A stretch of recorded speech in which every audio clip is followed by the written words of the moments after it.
नमस्कार दोस्तों, मैं अंकुर उपाध्याय स्वागत करता हूं आप सभी का आपके अपने YouTube channel share market analysis में। मैं आप सभी के साथ ये डिस्कस कर चुका हूं कि अमेरिका के बाजार में जो गिरावट आ रही है वो क्यों आ रही है।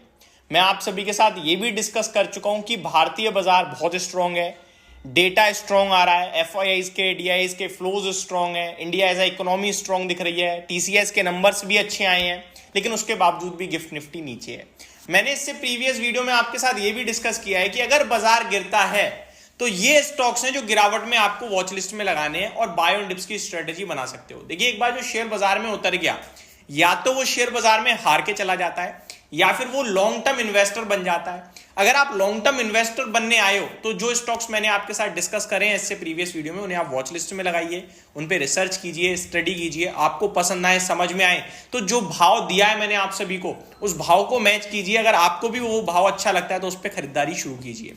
अगर कोई और भाव अच्छा लगता है उस भाव पे अटल रहिए और जब भी वो भाव आए उस पर निवेश करना शुरू कीजिए। आपको पूरी प्लानिंग करनी पड़ेगी और प्लानिंग प्री प्लानिंग ही होगी, एट द एंड प्लानिंग नहीं होती। एट द टाइम तो आपका केवल और केवल फैसला जल्दबाजी में लिया होता है, जो कभी कभार ठीक कभी कभार गलत पड़ता है।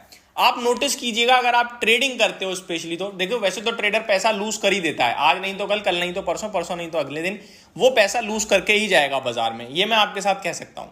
लेकिन जो बीटीएसटी या फिर आज खरीद के कैश में काम करते हैं लेकिन ट्रेडिंग के रूप में करते हैं, जैसे आज खरीद लिया 2 महीने में बेच रहे हैं, 3 महीने में बेच रहे हैं, 5% के गेन पे बेचते हैं, 15% के, वो मार्केट में हल्का हल्का चुगते रहते हैं। जब बाजार क्रैश होता है तो सब छोड़ देते हैं और रुके रहते हैं तो फिर बना लेते हैं, वो एक अलग केस है। लेकिन अगर आप इस तरीके का करते हो, बीटीएसटी टाइप, 1 महीने 2 पोजिशनल टाइप, तो आप नोटिस करोगे कि आपने जो भी फैसला एट द एंड टाइम लिया होगा, फॉर एग्जांपल कोई स्टॉक आपके लिए ट्रेड कर रहा है, आप बिजनेस चैनल देख रहे हो या फिर मेरे जैसी कोई वीडियो बनाता है उसे फॉलो कर रहे हो, उसने कोई भी न्यूज आपको बताई, इस न्यूज के दम पर ये शेयर चला है और आपने खरीद लिया, वो शेयर आपको पैसा बना के नहीं देगा, क्योंकि वो आपने इंस्टेंटली एक्शन लिया है। लेकिन जितनी भी आपने प्री प्लानिंग करी थी कि ये स्टॉक है, इसके ये फाइनेंशियल्स हैं, ये भाव मेरे को पसंद है, इस भाव पे मैं खरीदूंगा चाहे कुछ भी हो जाए, वो स्टॉक आपको पैसा बना के देके गया होगा। तो आपको प्री प्लानिंग करनी होगी। प्री प्लानिंग हमने आपके साथ इससे प्रीवियस वाली वीडियो में करी है कुछ क्वालिटी स्टॉक्स के साथ। अब मैं आगे बढ़ूं आप सभी के लिए कि बाजार एक्चुअली में करना क्या चाह रहा है। देखिए, बाजार में इस समय जो है ना, बहुत सारी अनएक्सपेक्टेड चीजें चल रही हैं और हम जिसे फॉलो करते हैं वो अलग डायरेक्शन में है और हम अलग डायरेक्शन में है। इसीलिए हम इंडिया एज ए इकोनॉमी और इंडियन इक्विटी मार्केट या स्टॉक मार्केट स्ट्रांग दिख रहा है एज कंपेयर टू यूएस या फिर यूएस स्टॉक मार्केट। अब आप नोटिस कर पा रहे हैं, हम लोग लाइफ हाई से 1% नीचे हैं, अमेरिका लाइफ हाई से 4% नीचे है डाउ जोन्स। अमेरिका का डेटा देखें तो इन्फ्लेशन डेटा भी खराब आ रहा है, रिजल्ट देखें तो रिजल्ट भी खराब आ रहा है। एक कंट्री के लिए क्या इंपॉर्टेंट है, उस कंट्री की कंपनियां कैसी कर रही हैं और उस कंट्री की इकोनॉमी कैसी कर रही है। कंपनियां अच्छी करेंगी तो इकोनॉमी अपने आप ही अच्छा करने लगेगी। तो कंपनियों के नंबर्स खराब आना शुरू हो रहे हैं अमेरिका में, गाइडेंस खराब आ रही है। और भारतीय बाजार की बात करें तो टीसीएस ने नंबर के साथ साथ गाइडेंस भी अच्छे दिया है, तो यहां तो पॉजिटिविटी है। डेटा की बात करें तो इन्फ्लेशन भी हमारा तो कम दिख रहा है डेटा के लिहाज से, और अमेरिका में इन्फ्लेशन भी महंगा दिख रहा है। तो इस समय जिसे हम फॉलो करते हैं वो पूरी तरीके से टूट रहा है और हम एज अ इमर्जिंग मार्केट बढ़ रहे हैं। तो कहने वाली बात यह है कि हम गिरावट में कम गिरेंगे, तेजी में ज्यादा बढ़ेंगे, जब तक ऐसा डेटा मेंटेन रहेगा तब तक तो यही दिखता है। अब आती है दूसरी बड़ी बात, हमारे बाजार के लिए सब कुछ अच्छा चल क्यों रहा है। इसमें बड़े लोगों का, बड़े निवेशकों का यह मानना है कि प्री इलेक्शन रैली चल रही है। ये जब तक इलेक्शन है, जब तक इलेक्शन नहीं हो जाता है तब तक बाजार में कोई सीवियर डिप मुश्किल ही आएगी। लेकिन आफ्टर इलेक्शन क्या, जून 4-5 में आपके लिए नंबर आ जाएंगे, उसके बाद क्या, उसके बाद मैं आपको बताता हूं। उसके बाद महंगाई बढ़ने के पूरे चांसेस हैं, क्योंकि कच्चा तेल आपका जो $91 पे है, बड़े बड़े एनालिस्ट और कच्चे तेल का चार्ट पैटर्न क्लियरली सजेस्ट कर रहा है कि $95 तक जाएगा। ऐसे में ओएमसी कंपनीज को जो घाटा हो रहा है, अभी इलेक्शन से पहले तो सरकार देख लेगी, सब्सिडी के रूप में दे देगी, लेकिन इलेक्शन के बाद ये जो कच्चे तेल के दाम ऊपर गए हैं, इसकी वजह से पेट्रोल डीजल महंगा होगा आपका।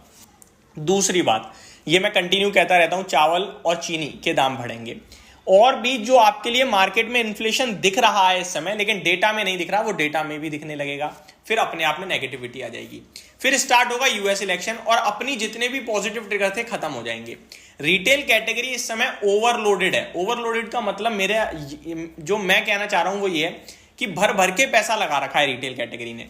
आप देखो दिसंबर में 44 लाख डीमेट अकाउंट हुए, जनवरी में भी around 35-36 lakh demat account open हुए, फेब्रुवरी में भी ऑलमोस्ट यही डेटा था, मार्च में फिर 37 लाख डीमेट अकाउंट ओपन हुए हैं। ये जो इतने बड़े लेवल पे डीमेट अकाउंट ओपन हो रहे हैं, ये मार्केट में पैसा ही तो ला रहे हैं, और इनका पैसा लगाने के बाद अगर नहीं बनेगा, गिरेगा बाजार, तो ये पैसा निकालेंगे, लिक्विडिटी की प्रॉब्लम भी खड़ी कर देंगे। ये इस समय हमारे लिए ना एफआईआईज मैटर करते हैं ना डीआईआईज मैटर करते हैं। अगर मैटर करता है तो आप और मैं, यानी कि रिटेल इन्वेस्टर, 19,000 करोड़ की एसआईपी बुक कर दी है उस बंदे ने, यानी रिटेल इन्वेस्टर ने। डीमेट अकाउंट जो ये ओपन हो रहे हैं, जो ये मार्केट में फ्लोज आ रहे हैं, ये आप और हमारा ही आ रहा है पैसा, क्योंकि एफआईडीआईज तो उसी लेवल पे काम कर रहे हैं। प्लस अगर आप इस समय इंटरव्यू देखोगे ना किसी के भी मार्केट जो बड़े लोग होते हैं, इन्वेस्टर्स वगैरह हैं, या फिर फंड हाउसेस मैनेज करते हैं, फंड मैनेजर जिन्हें कहते हैं, वो सिर्फ यही कह रहे हैं कि मार्केट हाई पे है थोड़ा सा। फुल्ली तो वो ये नहीं कह सकते कि बेचो, क्योंकि उन्हें पता है अगर ये वो ही बोलेंगे जो पैसा ही इस चीज से, मान के चलो मैं पेन बेच रहा हूं और मैं पेन की कमी निकालूंगा तो फिर कैसे मेरा धंधा चलेगा। अब वो फंड मैनेज कर रहे हैं, फंड तो उनके पास आप लोग ही दे रहे हो, अगर वही कह देंगे कि अभी सही समय नहीं है लगाने का, तो वो क्या मैनेज करेगा, क्या खाएगा। तो ये सिंपल सा फॉर्मूला है इस समय। आपको मार्केट में ज्यादा कुछ सोचना समझना नहीं है, आपको बाजार में चुपचाप बैठे रहना है। एक साल जो है 2024 का, ये प्रॉब्लमदायक हो सकता है। फ्रेश कैपिटल कोई मार्केट में लेके आ रहा है, मेरा ये मानना है 50-50 रेशियो में रहो, यानी 50% लगाओ, 50% होल्ड करो। ये कहना मेरे लिए बहुत आसान है, करना आपके लिए बहुत मुश्किल होगा, लेकिन करना जरूर है। आज मैं ये कह रहा हूं, मैंने 1 महीने पहले भी ये कहा था। अब 1 महीने पहले वाला व्यक्ति सामने से कॉन्ट्रा क्वेश्चन चाहे तो कर सकता है कि अंकुर भाई लगा देता तो आज पैसा बन जाता, बट एक्चुअली में पैसा बना नहीं है, स्टॉक्स में नहीं बना। इंडेक्स आपको दिख रहा है कि 21,500 से 22,500 हो गया, लेकिन स्टॉक्स आप मेरे को बताओ पैसा बना या पैसा घटा है? पैसा घटा है। तो मेरे हिसाब से आप कैश रखोगे वो ज्यादा बेटर रहेगा। और मार्केट है, मार्केट में टाइमिंग कोई नहीं कर सकता, तो हल्का इन्वेस्टेड रहेंगे वो भी बेटर है, बट कैश होना जरूरी है, बहुत जरूरी है। और मार्केट को अभी आप जो भी आ रहे हो वो 6 महीने 3 महीने के लिहाज से नहीं आना है, आपको मिनिमम 2 साल के लिहाज से आना है। तो ये मेरी तरफ से आपके लिए डिटेल्स थी। होप आपको सारी चीजें समझ में आई होंगी। Thank you so much for watching this video. Good night guys.